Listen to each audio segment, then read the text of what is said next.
Girls do like nice guys. Actual nice guys. Sahar said it best, and you know what? It also comes down to chivalrous men, because chivalrous men don't expect anything in return for being kind. And I just thought I should get the word out. All right, y'all. Here's the question. Why do men tend to marry more average-looking women than 8, 9s, and 10s? Well, y'all, your girl got an answer for you. I did some research, so let's get into it. So the Journal of Personality and Social Psychology did a study. Men were asked to indicate what they preferred in a mate: physical attractiveness, earning potential, or personality traits. And as we know, chose physical attractiveness. The study paired them with their ideal type and allowed them to have a conversation. Unfortunately, after that conversation, most men lost interest. Psychotherapists from the study said this: men long term looking for qualities that make them feel comfortable and empowered, and the ability to trust their partner. There was more insecurity expressed when dealing with more beautiful women, the fear of losing them to other suitors. Men tend to select someone who seems like a more reasonable option and doesn't stretch them out of their comfort zone. It's an evolutionary thing. Men ended up liking the women they liked more as people than the women that were most attractive. The nice guys she ghosted in 2018 are now getting long, tearful paragraphs from her in 2026. Essays about growth, essays about healing, essays about second chances. The nice guys are reading them. They are not responding. They have a wife, a mortgage, and a life that she is not invited into. Let's examine the regret economy. Hot take, but having high standards as a woman is not wanting a man who's over 6 foot, is not wanting a man who makes a lot of money, and is not wanting a man who's like physically just attractive, okay? Those are relatively low standards. The amount of people out there that fit all those boxes is a lot. What are actually high standards in today's day and age is morality. No matter what religion you belong to, I personally am Catholic, obviously, but finding a man who is moral, who is godly, who is respectful in today's day and age, not controlled by lust, all of those things, all the godly man. It goes for women too. Men finding godly women, people finding people who are moral in general is very hard to find nowadays. Her reasonable standards include a 6-figure salary, 6'2", no kids, emotionally available, owns property, and would never look at another woman. His reasonable standards include her. Without the list, that's simple. She can't meet the simpler list. He won't meet the longer one. Stalemate. Woken up today and decided I want to choose violence and expose men, and I'm going to tell you something: that you cannot trust men. Okay, let me tell you why. Because my ex-boyfriend from 6 years ago that is married reached out to me, checking in, hope you're well. You want to know what I said to him? I said, I really hope my husband never checks on his ex from 6 years ago, and then I blocked him. So just telling you that men are out there messaging their ex from 6 years ago when they're married. Just saying. He didn't marry you, but he married the next girl he met. Research shows that men who exit a long-term relationship are committed or even married within 1 or 2 years. It's not so much about what you did wrong, but about what the next girl did right. It's not that rare that 2 people sit it out in a long-term relationship when they're actually incompatible. And when he was finally ready to get married, he realized it wasn't you he wanted to do this with. His wife knows. He showed her. She laughed. Together they had dinner and moved on. That's what being chosen looks like. 2 people handling life together, finding the old ghost funny instead of threatening. The nice guy won. His wife won. The ex got a lesson in what too late actually means. Let me tell you something. So I used to think that I was doing myself a service, a whole ass service, by saying I don't date men with money. I don't do it. I don't date men with money because men with money tend to be entitled, or they think that because they have money they wear the pants in the relationship and they can cheat and do whatever they want and get away with it, right? Or they can buy their way out of trouble or buy their way into your pants. So I always said I avoided men with money for this reason. But oh my God, would I much rather date a man with money that will still cheat or a man that's broke that I have to pay my way through our dates. And essentially, the fuck am I dating for? I'm dating myself. I'm courting myself. I'm taking myself on dates. I'm paying for me, or I'm paying for you and me, and I'm still gonna get cheated on anyway. Listen, listen, I don't got it in me, okay? I don't got it in me. And I'm way too old to deal with these little young Thundercats, okay? These young Thundercats that think that they got one up. Honey, I've been there. I've seen it all. You're not like, oh, I fell asleep. Bullshit. Bullshit. You did not fall asleep. You did not, your phone did not die. Save the last for your mama who believes you, okay?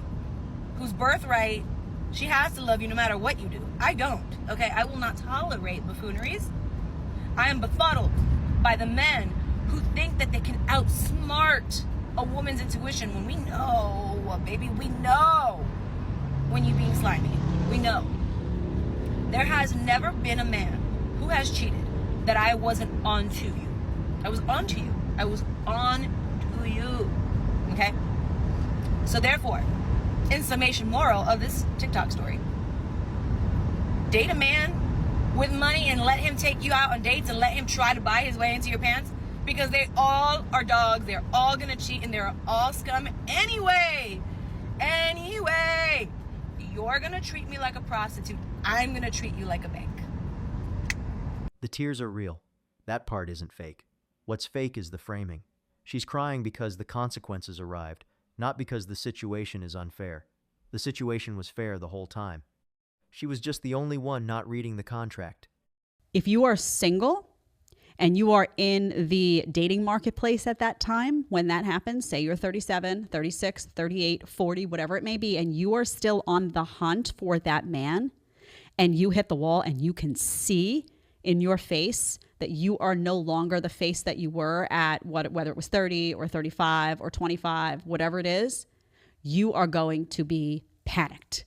Because now you know that you are going to compete with women who are younger, who are largely more fertile, not always, but largely speaking, yes, who have that youthfulness to them, who have that estrogen, progesterone, whatever the hormonal balance is that makes someone young, it's there and you're losing it. And you become hyper aware of that. And that is why women begin to panic. Okay, I took a survey on the type of men that women over 50 wanted to date, and these are the results. If you get a chance, when I asked about that survey, the comment section is hilarious. Lots of banter, very interesting stuff. I was truly surprised at how many women said that at over 50 that they weren't interested in dating and they were happier by themselves. A lot of women said that they wanted somebody with at least as much money as they had.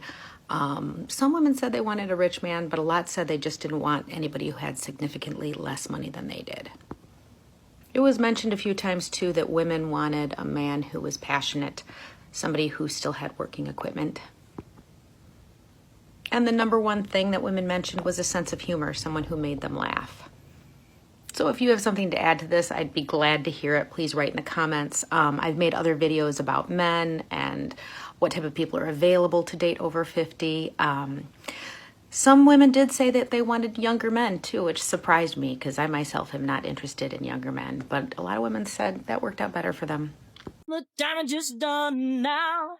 I'm out of control. How did you get to me? She typed it out 12 times before sending. 3 paragraphs, 1 apology, 2 emojis, a suggestion to grab coffee and catch up. He read it. He showed it to his wife. They laughed. He didn't reply. A lot of the times, men think that they fucked up a relationship just because the female left him. But what she's not gonna tell him, especially as of right now, is she left because it was just how she was feeling in the moment.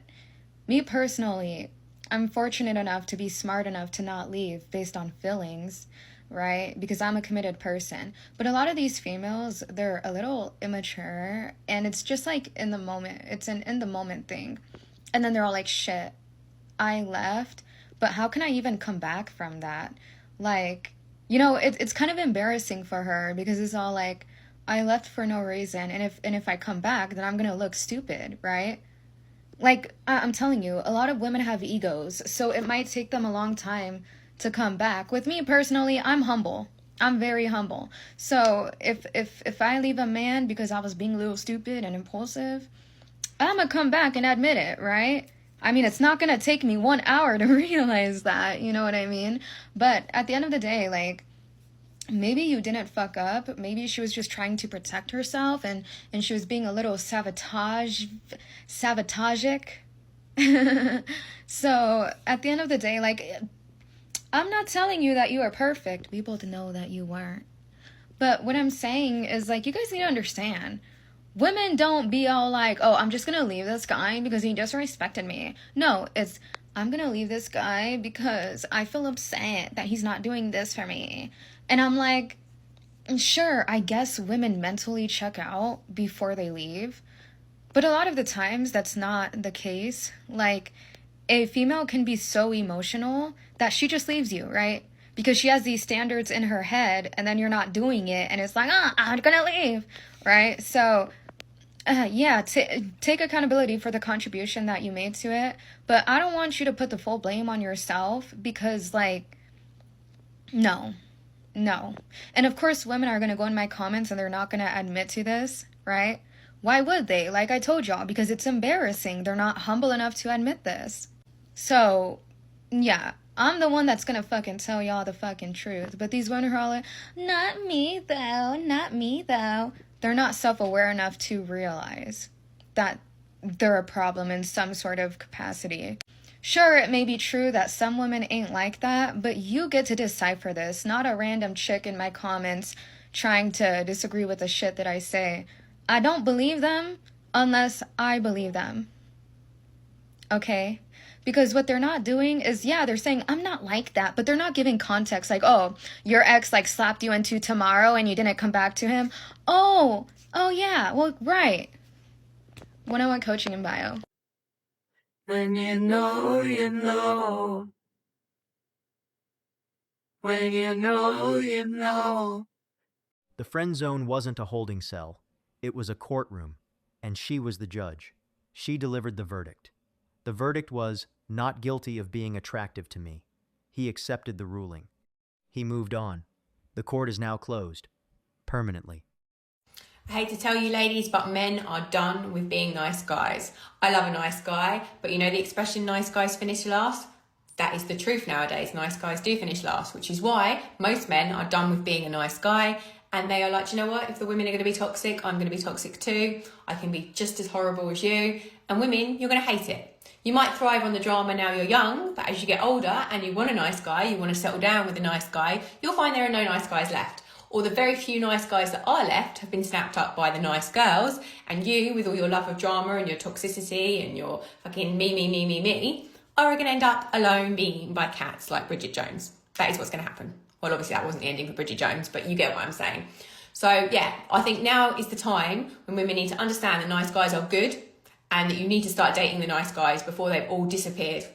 So men, let me know in the comments, are you done with being a nice guy? Have you always been a nice guy, but now you're like, do you know what, I'm not doing it anymore? Or are you a nice guy through and through and you'll never change? I know there are a lot of nice guys still left out there, and I just feel like a lot of them just can't be bothered to be nice anymore, especially to the modern women. But yeah, let me know in the comments, and I'm off on a little mini break thing today this weekend. I'm not going to tell you where I'm going, it's a secret, but when I get back, I will share all the lovely footage with you. So have a great day. Closet confessions here today. Nice guys always say that women do not like the nice guy. So I just wanted to tell you a little something. Women just don't want to get bored. As long as we are not bored, we will always want you. Whether you're a nice guy, whether you're a toxic guy, we just don't want to get bored. And this is why women tend to stay with toxic men. It's because they keep it fucking elevating and entertaining, even though it might not be good. And as fucked up as that sounds, it's the truth. All right, have a good day. So I just watched a video where a girl was saying that, oh, the good guys, they're just so boring. Like, I want a good guy, but they're always so boring. Honey, If you are thinking that good guys are boring, then you best prepare for a shit ton of bad guys coming your way, because you ain't ready for a good guy. Good guys are not boring. It is not boring to feel secure in your relationship and have your partner text you back and not play games with you. It's not boring to have someone who wants to take care of you, that loves you for who you are and accepts you for who you are, so that you have the freedom to express yourself in life. It's not boring to be in a place where you're genuinely happy, that you can move forward in your life, so you stop obsessing over relationships and obsessing over whether someone loves you or not. Because the person that's the good guy that you're with, that guy never makes you feel like you're not loved. That guy makes you feel like you're loved all the time, and you do not have to question whether you are loved or not. Good guys, we need to stop perceiving them as boring. They are not boring. They are freaking holy. I love my good guy. Thank baby Jesus for my good guy. In 2017, boring was an insult. In 2026, boring is a feature. The man who was too predictable is now happily married to a woman who calls his predictability stability. The rebrand happened without her input. Did we ever see it coming? Will we ever let it go? What's harder than being a single mom and starting over again in your late 30s is being stuck in a relationship that's not for you and then trying to get out of it in your late 40s or late 50s or late 60s. Lots of things are hard. Choose your heart. Never married. A long list of exes. All of them were either exciting disasters or decent men she considered beneath her. The decent men are now at their kids' soccer games. The disasters are somewhere in county. She's at brunch, solo. A lot of women claim to want a good man, but they cannot handle a good man's structure. His productivity will expose how lazy they are. His calmness will expose how chaotic they are. And his emotional stability will only expose how emotionally unstable that woman truly is. And that will bring insecurities, which then brings in attempts to try to control this man. And you cannot control a good man. The good men aren't missing. They're accounted for. They're with women who chose them at 24 when everyone else was choosing someone flashier. Those women are now in paid-off houses, sipping coffee while their husbands handle the kids. The strategy worked. She used a different strategy. It didn't. And then they all fell to their knees and begged that drifter, begged him please, as he raised his fist before he spoke. I am the righteous hand of God, and I am the devil that you forgot. So let's say you begged for your ex back, you argued with them during the breakup, or maybe you sent them a dozen different texts saying that they made the wrong decision. Now what do? I know you may feel embarrassed, ashamed, maybe a little bit pathetic, but I promise there's no reason to feel that way. You were doing what made sense to you at the time, and you were fighting for someone who you love. Now, does this mean you should continue to do that? Absolutely not. But it's also not something to feel ashamed of. If anything, it's something to learn from. My guess is if you were to put yourself back in how you felt during that begging, I would venture to say that it did not feel particularly good. It probably made you feel insecure or less than or not good enough. So instead of beating yourself up, reflect on how it made you feel and change your approach moving forward to just focus on yourself. Because I promise you do not need to beg for someone to want to be with you or to love you. The begging stage is not attractive. It's not romantic. It's not moving. It's the sound of someone who finally saw the receipts from a party they threw 10 years ago and is now asking the guest who cleaned up to come back and do it again. He won't. He's hosting his own parties now. You also, in your notes, you say you've turned down a handful of billionaires and very, very wealthy, high-level executives. You've turned down a handful of billionaires. So I wouldn't say 3, 4, 5? There's been at least 2, and then there have been extremely high-level executives for like billion-dollar industries that I have also turned down. Yes, I have. You turned down a billionaire? I swear, yeah, I have the proof, yeah. Like what? Why? Just that, wasn't feeling it? For me, it's not about money, status, power. It's not? No, it's honestly not. So how does that go when you turn down a billionaire? Is it on their private jet or in... No. No. Where do you typically turn them down? Literally via text or, Yeah. I just politely decline. Wait, question. The billionaires that you did reject, were they like terrible people? No, not at all. They were No. chill? Yeah. Yeah. And they were like trying to like date you? Yeah. For real? For realsies? I swear. Yes. And you turned down a billionaire? That's rare though. I can show you this. That's like Yeah. you marry a billionaire. It's like 1,000-year dynasty levels of wealth, Never have to work. She friend-zoned him when he was broke. He didn't stay broke. He built. He grinded. He stacked. Now he's 38, financially set, with a wife who was there before the money. Her text message is still unread. It will stay that way. If you're a single woman living in Toronto, you need to come to a landscape show because the men here are thirsty AF, okay? So if you're a single woman in the GTA and you haven't gone to a landscape show, you need to. Just go. You'll find a husband instantly because they're thirsty, all of them. Staring. But you said if you want Fuck the finance bros, guys. This is where the money's at. Landscape show.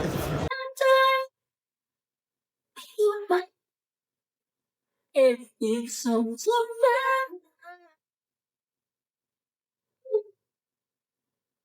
Everything's so